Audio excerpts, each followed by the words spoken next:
Martin, could you put that up, please? Martin's going to put it up. I'm going to work it from here. Okay, what started off as a look at, a second go around and look at the trolley, kind of morphed as a friend of mine called me and she said, you know, that looks like you're getting bogged down. Maybe you need to look at it in a broader context. And that's kind of what led to the Beyond the Trolley presentation that you're going to hear today. All right, what I did was I looked at the citizen survey that was taken in 2022, which was a well-managed study. It had open opportunity for everyone to participate, and it showed that the three most important issues to the citizens were additional parking, managing growth and density, and minimizing traffic congestion, and that's kind of where the trolley comes in. We'll get to that. So there's been a lot of talk about density, and I actually wrote a white paper and presented it last month about density, and it really needs to be clarified for people because density is really all about residential dwelling units divided by a portion of land. So it's the number of residential dwelling units per gross acre of land. There are only 22,775 permitted residential dwelling uses on Marco Island, period. And there's only 6,883 buildable acres. So when you divide one by the other, you get our density for the island at 3.3 dwelling units per acre. Now, the interesting thing about density, everybody's saying, you know, density is increasing. You know, as buildings go up, density is increasing. It isn't. Density has steadily decreased by annexing more land and actually reducing the number of allowable residential dwelling units by this city council and previous ones. And you can see in 1997 we had a lot more allowable residential dwelling units and less land. So as we annexed some land and dropped the number of residential density units, we're down. We've significantly dropped in 97, in 2004, and in 2021. And I think what happens sometimes is people get density and growth confused. They think they're the same thing. And actually density, as I just mentioned, is finite. It's based on a maximum number of 22,775 residential units. Growth is a process of increasing either in physical size or the number of dwelling units, and we've done neither. We haven't grown as an island, and we haven't added any dwelling units. What we're really doing, and this is what people need to understand, we're actually filling in the allowable density units. So in the 12 years I've lived here, we've put up about 1,500 new homes. So it stands to reason as those available slots fill in that there are going to be more cars on the road and it's going to seem more dense, but it really isn't. That's a picture of my house that was going up 6 years ago. So one thing I think we can do, and this came up last month, is we could actually have staff develop a density tracking system. It was talked about at the last city council meeting, where we have a real ongoing tally of the available dwelling units that remain in each of the future land use categories. I talked to Mary, we're going to start working on that. So I think that's the additional step the council could go to. But as far as density, it's going down, folks. It's not going up. The second thing, and this actually was the area that interested residents the most, was providing additional parking. And they said public parking, but I'm just going to call it parking. And this is where I made one typo I didn't correct, that Marco Island has a seasonal and annual residential parking problem. So in other words, we have both our residents that live here full-time as well as our seasonal residents are what has created the need for more parking. I have yet to see any data, any study that proves to me that it's people coming over the bridge onto Marco Island that are adding to the need for parking. As I said, in the 12 years I've been here, there's been 1,500 new homes built. If each of those folks has one car and they all decide to go for a ride, well, where are they going to park? So anybody who's been on the island for 10 years or more knows that there simply aren't enough parking spots in Old Marco. There are not enough parking spots at the beach access points. There are not enough parking spots at restaurants and bars, and there are not enough parking spots at our shopping centers. And we can't expect residents, this was a statement made by a former councilman at the old Marco presentation a couple of weeks ago. And I heard this from another former councilman who said, I have a solution for the lack of parking. It's called to have people circle 3 times and leave.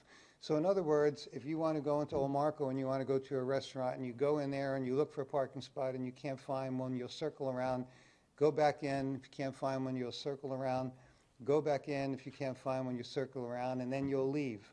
I had another city councilor, former city councilor, tell me that 4 years ago when talking about South Beach. Now, maybe that made sense 15 years ago when the people who were circling didn't live here, weren't owners.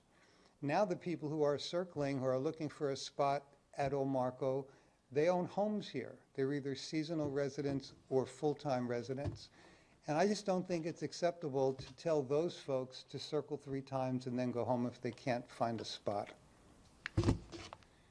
So to go back and look at what's been done so far, just a real quick review. In 2017, the City Council tasked the Parking Solutions Committee to deal with this problem, and they said do 3 things: review the island-wide parking issues, identify solutions to address future capacity, which now would have been that capacity, and develop a multi-phase plan for the next 3 to 5 years.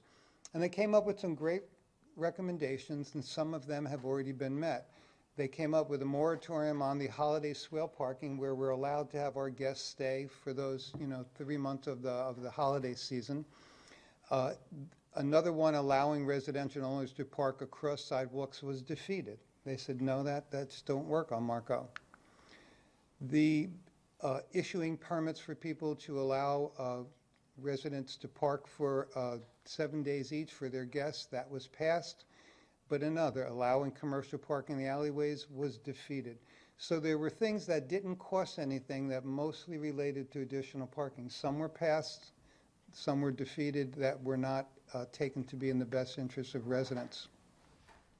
The second group were low-cost recommendations, and this is where the first call for a trolley came from. This is a 2017 recommendations from the Ad Hoc Parking Committee. They're the ones that said, let's get CAT to look into a seasonal beach trolley proposal, and that was approved. They also said, let's start to publicize free taxi service with restaurants. That really never took off. It really wasn't championed by the Chamber of Commerce, and it just kind of fizzled out. And the third recommendation was add additional bicycle racks at South Beach. City Council approved that. It got done. Other low-cost recommendations were starting shared parking easements where 2 restaurants or two commercial enterprises, let's say a bank and a restaurant, would form a partnership officially recognized by the city through application process, and they would share their parking agreements.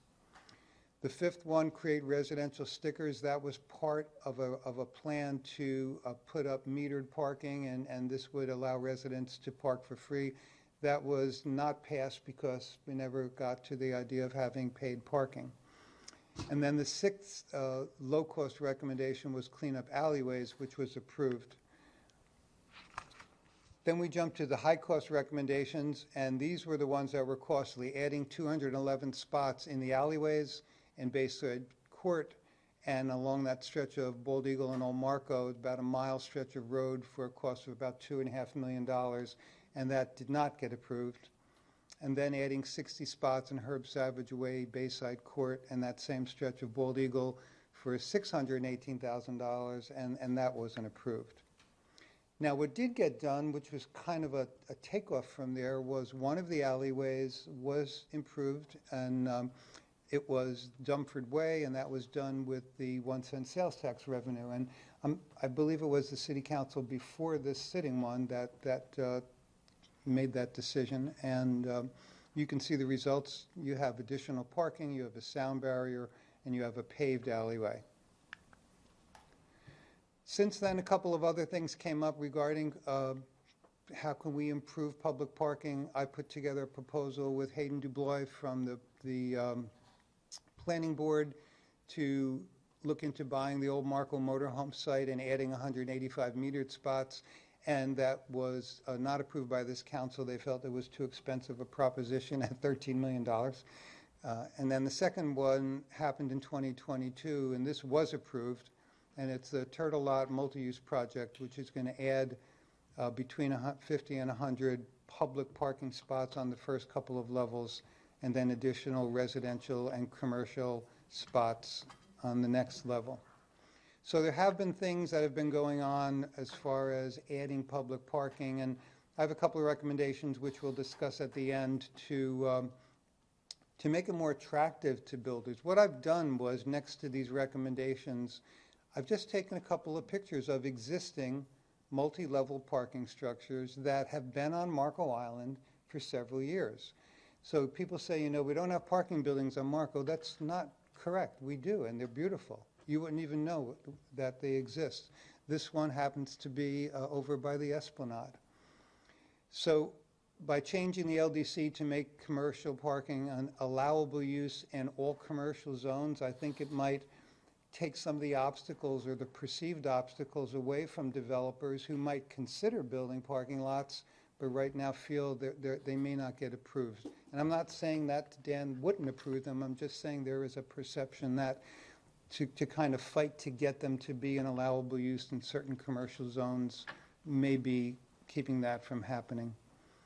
And then, to me, I think that part of this, we could offer discounted parking stickers to residents, or even allow residents to park for free. Here's another, this is a multi-level parking structure that's attached to a condo along the beach.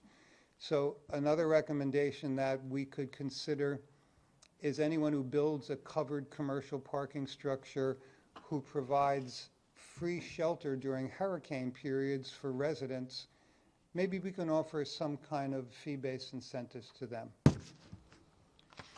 And then lastly, this is another covered parking structure, which happens to be a long-term car storage facility on Bald Eagle, is to look at possibly supporting a northern, a central, and a southern parking structure development. Kind of look at some kind of organized plan saying, we think we need something in these three areas that would facilitate parking across the whole island. And then get to the third concern of citizens as expressed by the survey, and that's minimizing traffic congestion. I really believe, and this is where I have my typo, that Marco Island has both a seasonal and an annual residential traffic problem. That our traffic congestion, I believe, is due mostly to us. There are more of us around than there were 15 years ago. And we get on the road and we go out for breakfast, we get on the road, we go out for lunch, and we get on the road and we go out for happy hour. And then the younger folks get on the road and they go out drinking at night. I don't do that anymore, but so there's a constant flow of cars 3 or 4 times a day, not to mention during school commuting hours when kids are getting picked up and dropped off.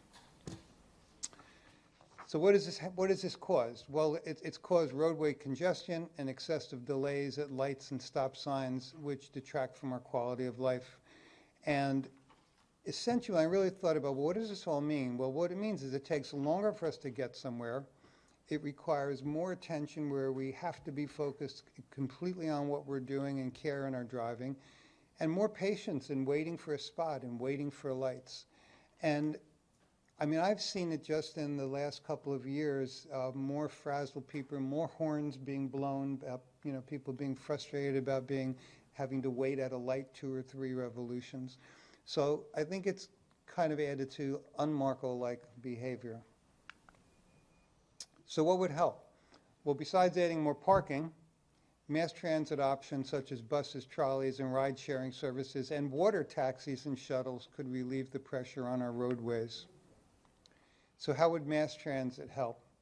Mass transit would help full-time and seasonal residents just get around without having to jump in a car. It would definitely help daily visitors if they could park their car somewhere and jump on a bus or a trolley. It would help hotel guests who could fly in, take a limo to Marco Island and never have to rent a car or use a car.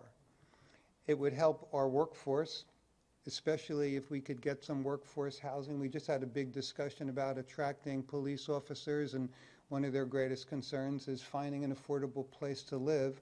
Well, just imagine if you could live on Marco and jump on a public bus or a trolley to get to work. It would help disabled and older drivers who simply don't like to drive much anymore and are not driving very safely.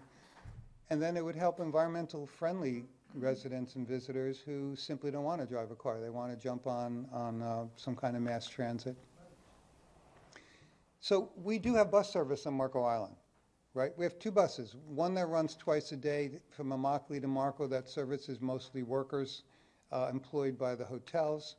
But then we have a Route 21, which has a lot of potential for restructuring. Right now, Route 21 goes from Walmart to Marco Island, makes a few stops, circles the island, and goes back to Walmart. And what I'm proposing, and what I actually have written to CAT about and talked to them about, and they're willing to negotiate this, is to have that bus come to Marco Island and stay on Marco Island and circulate around Marco Island and make stops at all of the key island places, the beach access points, the Historical Society, the Art Society, the museum, City Hall, and some of the areas where there are restaurants and shops. And then possibly a beach trolley, which would just service the beach, which would go up and down from Tiger Tail down to South Beach and Caxambas, circle around and come back. This was the original trolley that was proposed by CAT. What I'm saying is, if we had a circulating Route 21 bus, this trolley might just need to go up and down the beach. And I've talked to managers from the two hotels along the island, and they would love to see something like this, so their visitors could jump on this and go to the beach, go shopping, go wherever they want to go, up and down along the beach. Now, private ride-sharing options. I know we're going to hear from Councilor Palumbo about Slider, but I want to talk about the ones that already exist that we are not contributing anything to. I spoke to the woman that owns Krabby Cabby. It's a new owner. She bought it. She fixed up the bus. It's a fee-for-service service, and they are advertising in particular to cater to groups where they'll pick up, if you have a party and you want to go out to a restaurant and drinking, they'll arrange it, they'll pick up 10, 12 people, they'll bring them and then pick them back up. Or she will cater it to, one or two or three or four people. So this is operational. She said she is, just recently bought it and recently fixed up the bus, and she's going to offer expanded service starting sometime later this year. And we have another private ride-sharing service, the Wave, and these folks came to the meeting a couple of months ago when the Slider folks were here, and they have an entirely different business model. They just work the beach, and they do mostly from the hotels to restaurants along Collier, and they work mostly in the evening. These people have full-time jobs. They do this as a second job. They work from 4 to 11, and they work for tips only. And it's a slower moving vehicle, and they can only hold, I believe, 6 passengers. So they already exist. The one thing that... Before you move on to the water taxes, yeah. We're at about 20 minutes in at this point. I got 3 more minutes. Because I'm going to stop, Mr. Chair, at the motions and let you decide how you want to handle those. Thanks. All right. So this is something that no one's ever proposed on Marco Island for, expanded service. Right now there's one water taxi called the Hemingway Water Shuttle. It goes from Rose Marina to Keewaydon. And you have to book it in advance. And it's just designed to take you out to Keewaydon to go shelling or have lunch or whatever. There's a service that I would like to see if we could get started somehow on Marco Island called the Naples Bay Water Shuttle, which operates in Naples Bay, and it's a one fee for the day. You can hop on and off as many times as you want, and they have arrangements with 7 or 8 bars and restaurants and hotels and the city dock, and they go up and down, dropping people off and picking them up all day for one fee, hop on, hop off service. I've talked to a couple of marina operators on Marco Island, and they said this is something they definitely would be interested in if they felt that, it could be done and there was no opposition to it. But if you look at Marco Island, you could go up and down the San Marco River, covering Marco Island, Isle of Capri, and Goodland. You could also go take the inland route, come in Collier Creek, all the way down to Smokehouse Bay, and all the way down to Veterans Park if we had a little dock there. And it would provide alternative water-based travel for residents and visitors. And I don't know about you, but when people come to town and looking for something fun to do, I think jumping on a water taxi and going up and down the island and maybe hitting a few bars and restaurants might actually be fun. God forbid people in Marco have fun. Okay, so I'm going to leave the desired actions to the chairperson and just open it up for questions from my fellow councilors.